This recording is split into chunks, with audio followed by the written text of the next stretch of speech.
Welcome to the Weekly Roar, coming live from the Lion's Den, helping new managers become great leaders and awesome bosses. And now, here's your host, Greg Storch. Hey there, everybody. Welcome to the Lion's Den. This is the Weekly Roar. Today, we're going to get right to the heart of leadership, which is serving others. But first, I'm Greg Storch. I'm the founder of Lion Enterprise, a leadership development and coaching business where I focus on creating winning work cultures, one leader at a time. I'm a certified professional leadership coach and a certified leadership speaker and trainer. Last week, I continued my new leadership series called Leadership Reboot 2020, Start With You. It's a series designed to bring us back to basics by doing a leadership reboot and hopefully helping all of us take a look at ourselves as leaders first. Last Wednesday, I mentioned that our attitudes, that little extra that we bring to leadership. A positive attitude helps leaders to lift up and inspire their followers. It also allows us as leaders to see possibilities when others don't quite see them, encourage our followers when they might feel defeated, and it helps us to commit when others want to quit. If you missed that episode of the Weekly Roar, then all you have to do is go to my website at www.lion-enterprise.com. Click on the Lion's Pride Library, and that's where you're going to find all the links to every one of my videos. Now, last week's video is number 90. The Lion's Pride Library, that's a free resource for you to check out, and it's a great way for you to get more of the roar. Okay, what do you say we get started with the Weekly Roar? What I want to do today is talk about servant leadership and how I realized I was one. Then I want to share a few practices that you can use to help you get better at servant leadership. And then finally, I want to share sort of a self-assessment or some questions that you can ask yourself that will help you to develop into a servant leader who adds value to your followers every day.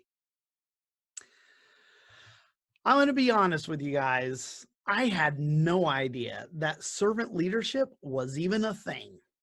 I'd never really heard the term to describe that leadership style. And that was especially true in the military. While there may be some leaders in the military who subscribe to this style of leadership, I think it's safe to say that it isn't many that do.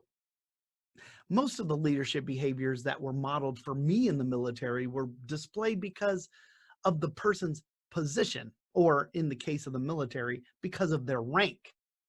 Of course, in the military, you have to follow the orders of the leaders appointed above you. And most of the time, it was because they outranked you or they held a leadership position within the ranks.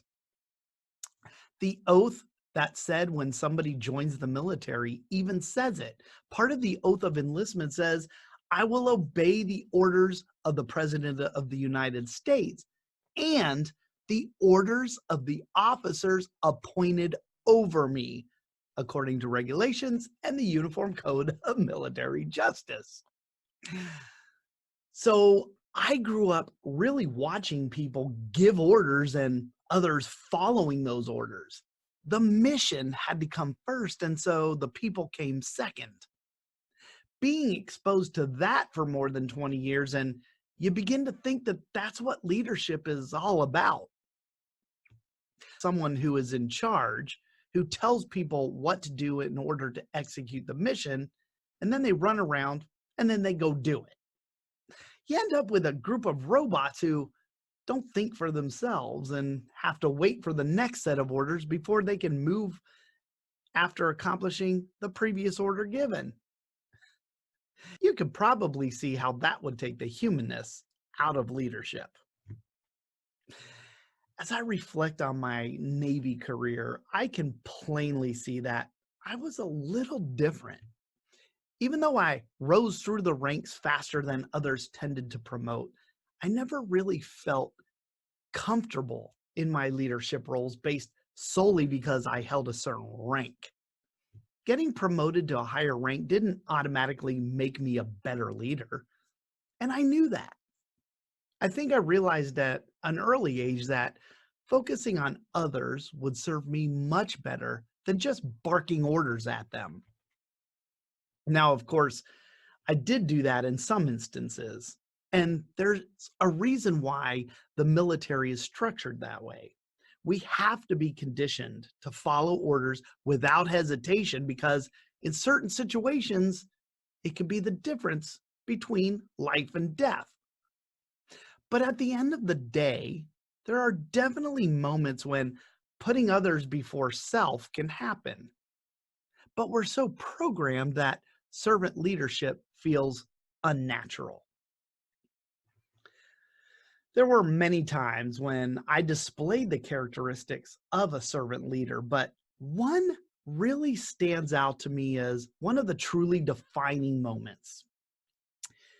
It was already halfway through my Navy career when I was a young officer and I was stationed with the Marines at Camp Pendleton. I was the health services detachment commander of a medical unit with about 50 corpsmen.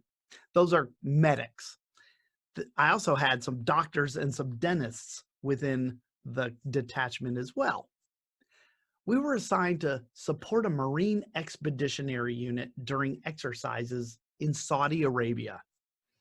Of course, my unit was all Navy people, and we were deploying with a few thousand Marines. Well, on the transit over to the Middle East aboard a Navy ship, the time came to hold one of the oldest traditions in our Navy. I don't know if you guys have ever heard about it, but it's called the shellback initiation. Shellback initiation is meant for the sailors aboard a ship who are crossing the equator for their first time. It's kind of seen as a rite of passage, so to speak. The ceremony itself has been known to be, let's say, not very politically or even socially correct. The sailors being initiated, well, they're called wogs, like polywogs, and they're put through days of hazing until the big ceremony with King Neptune. It's quite the experience. And yes, both my wife and I have gone through it. So here we are, a Navy detachment assigned to the Marines embarked aboard a Navy ship that's about to cross the equator. So you could probably imagine what happened. Of course, my sailors came to me wanting to participate in the initiation. So just as the initiation was coming up, the Marine commander aboard our ship put a stop to my sailors participating in the ceremony. Now, the sailors on the ship were free to do what they wanted. The Marine commander had no control over those sailors. The sailors in my detachment were mad. So they came to me and they asked me to do something about it. Now, of course, I know the value of this tradition for sailors, and I knew that it was kind of lost on our Marine Corps counterparts. So I decided that I was going to put myself on the line, and I went to go speak to the Marine officer who was the second in charge of the detachment. They call them executive officers. His name was Major Byrne. A major is an O4 in the officer ranks, and I was only an O2, a lieutenant junior grade when this happened. So you can better believe I was intimidated. This guy was intimidating. I mean, he was the quintessential Marine. So I requested to see him in his stateroom, and I made my case to him regarding my sailor's participation in the event.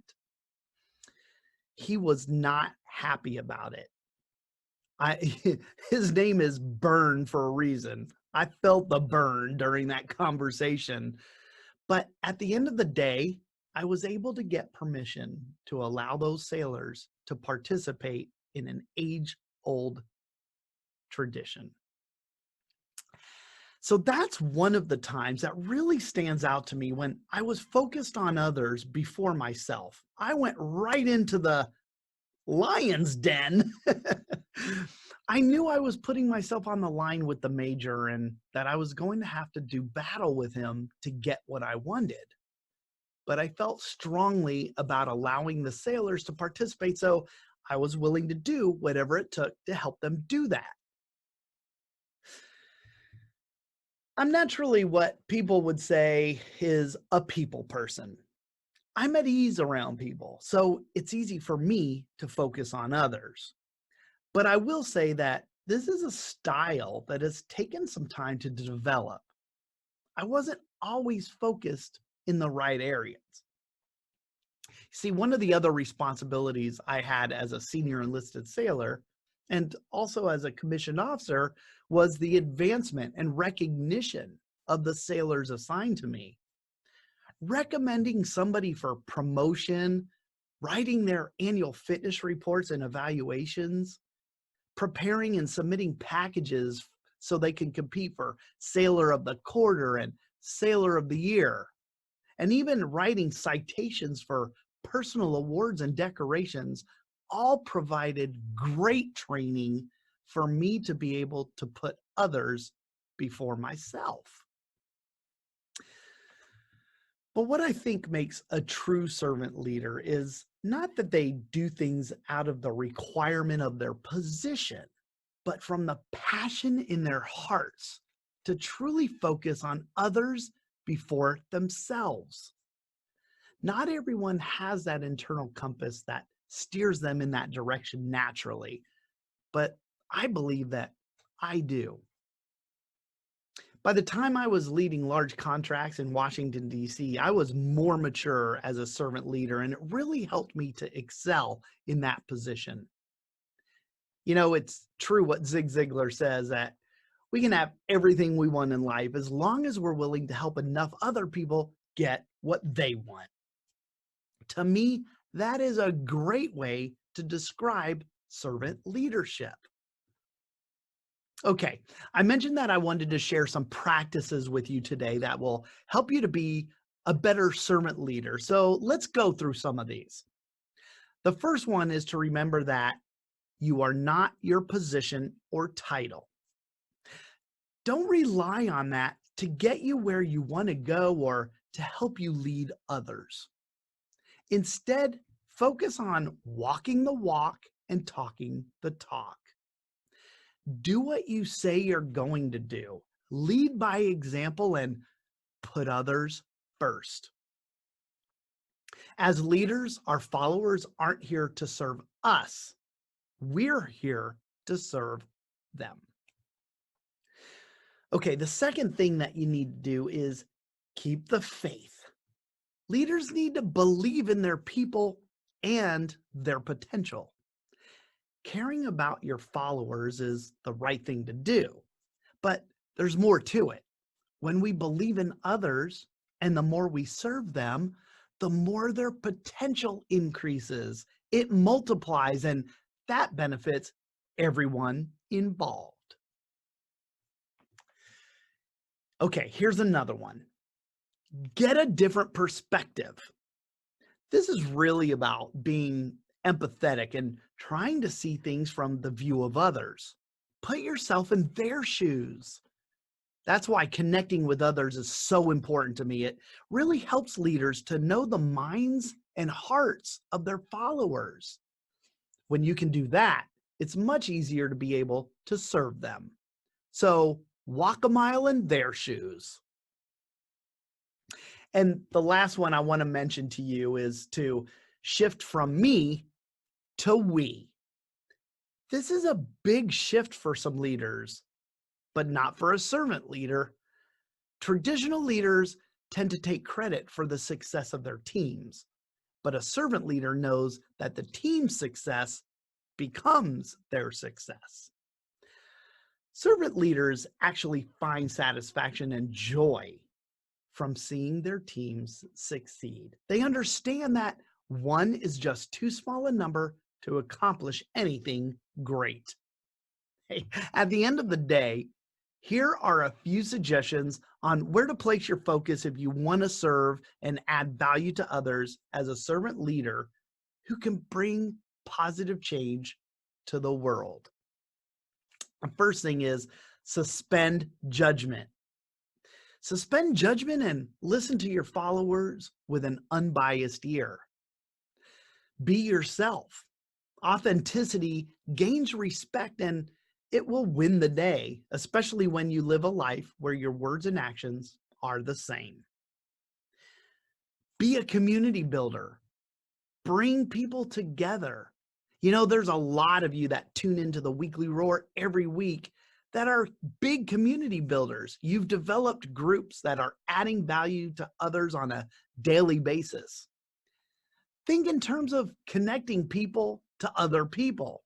Instead of asking, who do you know that I need to know? Ask yourself, who do I know that you need to know? And then connect them. Develop people. Make them better. Give them opportunities to learn and grow. This comes from an abundance mindset, and it should be one of our primary goals as a leader to develop other leaders. That's how we can leave a positive mark on our families, our communities, and our world. Okay, so one of the last things I want to do today is give you some things to consider as you develop into a servant leader. It's sort of a self-assessment that you can go through to prompt yourself to stay in that servant leader mindset. Okay? So the first thing is about focusing on adding value to others. When we add value to other people, we also help them succeed. And remember, servant leaders define their success by the success of others. I think Mother Teresa said it best when she said, I cannot do what you can do. You cannot do what I can do. But together, we can do great things. So here's a question that you can ask yourself each day that will help you stay focused on this one. And that is, what can I do to help others succeed? Okay, here's another one for you. Go to where your people are and meet them there. Get out of your office and go to them. The best servant leaders anticipate what their people need and they proactively help their people. They don't sit there and wait for their followers to come and tell them or ask them for something. Look around and see if you can find what might be needed by them and then give it to them before it's needed or before they ask. That's serving them. Serving others might begin with an attitude, but it's modeled through action. So ask yourself, what do my people need that they may not want to ask for? When you ask for what others need and act on it each day, serving others will soon become a habit. I want you to think into something for me, and I want to know what it means to you. How do you interpret this? Ready? It goes like this. Follow me. I'm right behind you. What do you get out of that?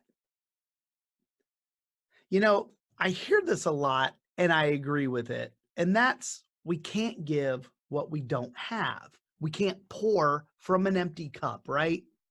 Well, in order for us to grow in our effectiveness as servant leaders, we have to continue to get better and better in the areas that are important to the ones we serve. We have to make sure that we have what our followers need. To bring out the best in others, we have to bring out the best in ourselves. As a servant leader, when we improve ourselves in areas that are important to the people we lead, not only do we get better, but so do they. It's a compounding effect. So ask yourself this question: what do I need to work on that will strengthen my ability to serve others? Okay, now here's another good one, even if I do say so myself. Are you a strong leader? And do you have a strong personality? The reason I ask is because if you are, you could be intimidating those you lead. And if they feel like they can't approach you, there are going to be lots of things that you don't see coming. It also makes it harder to work with you. Now, the good news is that by further developing a servant leader mindset, the more you lessen that difficulty for the people you lead.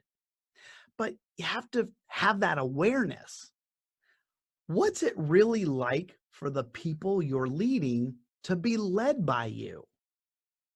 You see, we don't always see ourselves in the same way that others might see us. So we have to ask ourselves that question, and sometimes our answers may not be what we want them to be. But what it does do is it gives us awareness and a place to self-correct so that we can create an environment where our followers feel comfortable being honest to us. We have to be able to know what they need if we're going to serve them, right? So ask yourself that question. What's it like for them? Sometimes leaders assume it's easy to be the follower, but really, maybe it's not. And the stronger our leadership and our personalities, the harder it is for people to work with us. So by fostering a servant's heart, you can lessen that difficulty for those you lead. And that's really what you want: people who feel comfortable being honest. All right, here's a quick wrap up.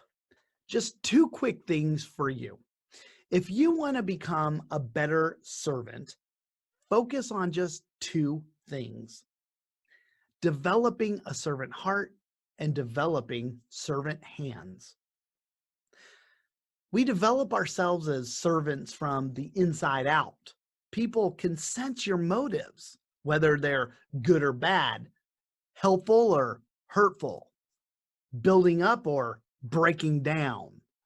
Trust me, they sense it and they know. That's why I say develop a servant's heart. I talked about some of the ways you could do that earlier today. It takes constant effort to shift and maintain that shift from being selfish to selfless. It isn't easy to do, but it's so worth the effort. A servant leader's heart allows the leader to genuinely care about others, to want to help them be their best and do their best. It gives us the strength to want to see others succeed just as much as we succeed. And then develop servant hands, because having a change in heart is like gratitude, right? If you don't express it, it doesn't really have much value, if any at all. So as you develop the heart of a servant, make sure you follow through with the actions of a servant. Focus on how you can help your followers succeed in every aspect of their lives, not just professionally, and then help them do it. That's the heart and hands of a servant: the desire to do it and the action to make it happen. All right, let me leave you guys with this quote by author Kevin Hall. He said, "Your gifts are not about you. Leadership is not about you. Your purpose is not about you. A life of significance is about serving those who need your gifts, your leadership, your purpose." Okay, everyone, that's going to do it for today. A short, quick lesson on servant leadership. Thanks for joining me again. You know, I'm going to be back here next week speaking about more ways that you can reboot your leadership in 2020. You know what? Next week, I'm coming back to talk about vision. Isn't that awesome? Oh, we're in 2020 and I'm talking about vision. It's an indispensable quality of a leader. And I'm going to tell you why next week. So I hope you're going to join me. Okay, friends, until we meet again, remember, be powerful, but stay poised, just like a lion. Bye, everybody. Thanks for watching the Weekly Roar live event at lionenterprise.com.